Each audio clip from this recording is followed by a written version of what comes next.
عجب دلمه‌ای شده. رنگو ببین. وای. سلام دوستان، به کانال من خوش اومدید. امروز اومدم که با همدیگه دلمه فلفل درست کنیم. بزن بریم. ابتدا یه دونه پیاز رو به صورت نگینی خیلی ریز خرد میکنیم. میتونین از خرد کنم استفاده کنین. و بعد داخل یه ظرف مناسب میریزیم.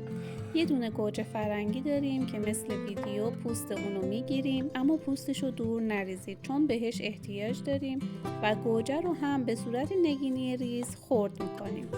برام خیلی جالبه که بنویسید از کدوم شهر و یا کشور برنامه ما رو تماشا میکنید و این باعث افتخاره که برنامه ما رو برای تماشا انتخاب کردیم.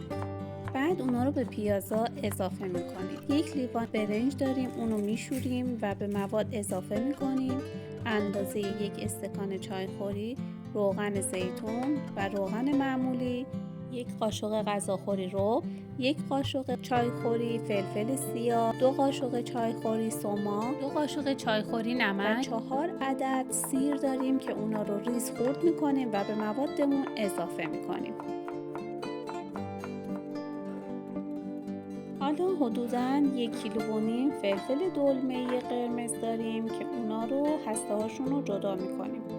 اندازه دقیق مواد رو توی کپشن براتون نوشتم.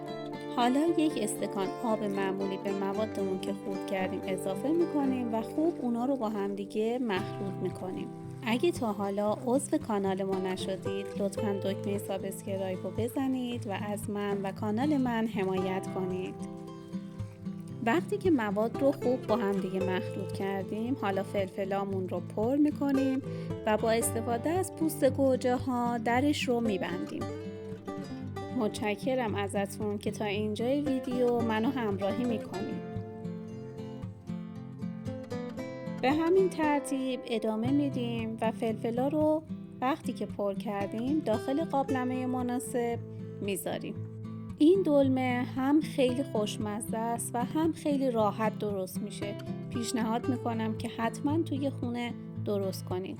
حالا مقداری آب روی دلمه ها میریزیم و یک بشقاب یا یک جسم سنگین میذاریم روش و در قابلمه رو میبندیم. حدود 40-45 دقیقه دیگه دلمه ما آماده است. به همین راحتی و به همین خوشمزگی خیلی ازتون ممنونم که سابسکرایب میکنید و لایک میکنید. متشکرم از همراهیتون. دوستتون دارم.